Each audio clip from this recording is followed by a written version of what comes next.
Recently, I was asked to make a setup video of my kit for AF2K. The setup process I have to go through is actually pretty specific, so here we go. First thing we start with is, of course, the bass drums. They get set in place, and then the pedals get set in place so they're at the correct angle for the rest of their attachments. Then, we set the hi-hat stand, which has only one leg to shrink its footprint, and it also gets clamped to the bass drum rim for stability.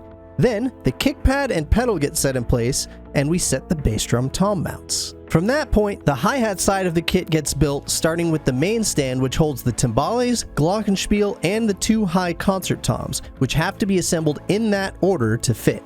The hi-hats also go on during this point, as they have to go on before the two low concert toms, otherwise they get blocked. Then, the main percussion stand gets placed, and the crotale gets placed on the hi-hat stand.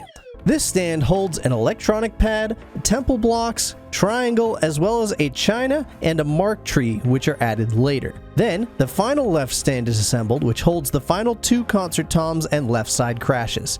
However, I have to make sure to put the 12-inch closed tom on the bass drum first, otherwise, like the hi-hats, it will get blocked by the 12-inch concert tom.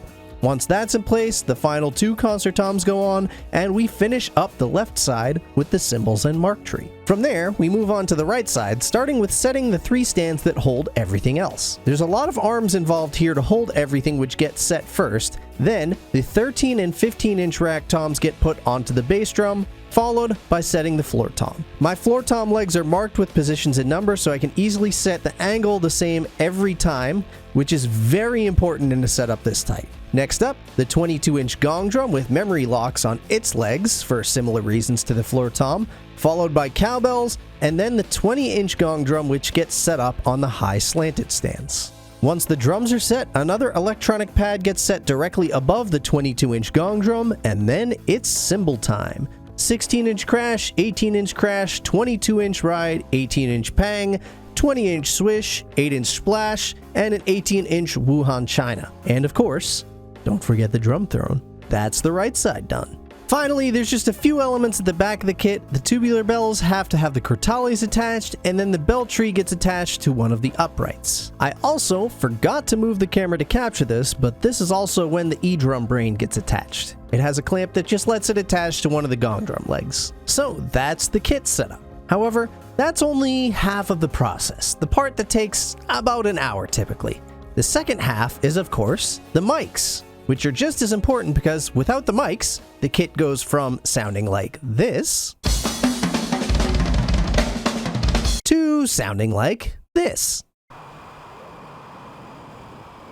So starting with the snare, I used two Audio-Technica mics, an ATM25 on the top and an AE3000 on the bottom, which was the configuration used on Neil's snare during at least the Snakes and Arrows tour, and probably also several other tours around that time period as well. This combo does a really good job of capturing a sound that actually resembles the way my snare sounds in the room. Then comes the big pile. I have 10 Earthworks DM20s for the toms and timbales. Again, of all the mics I've tried, these mics do the best job of capturing the way my toms actually sound in the room. I just add a little bit of high end to them for attack.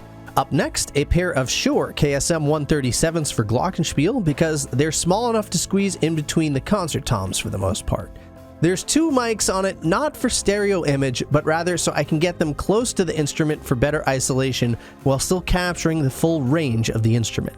After that is a long line of SM81s. I use 81s on the wood blocks, the cowbells, the hi-hat, and the ride cymbal. Again, carefully placed close for isolation. Then, the last two 81s are for tubular bells. Just like glockenspiel, I use two not for stereo image, but just so I can place them close for isolation while capturing the whole played range of the instrument. After the barrage of 81s, we have one more close cymbal mic, an Octava MK012. This is actually my favorite close cymbal mic, but unfortunately I only have one of them at the moment, so it goes on the China cymbals. Now for the low end. There's 4 Audix D6s on the kit, 2 for the bass drums and 2 for the gong drums. The bass drum mics are mounted internally and the gong drum mics are mounted from the bottom. Finally, the last 2 mics on the kit are the overheads. Right now I'm using a stereo pair of Neumann TLM 103s. Very underrated mics for drum overheads in my opinion. Then, of course, the last step of the process is wiring it all together, and for that, I have a custom 26-channel snake that has made life far easier than running 26 individual XLRs. And so, once it's all wired up, you're good to go. That's how you set up the kit. So, thank you again to everyone that expressed interest in this drum setup video, and hopefully you enjoyed the process.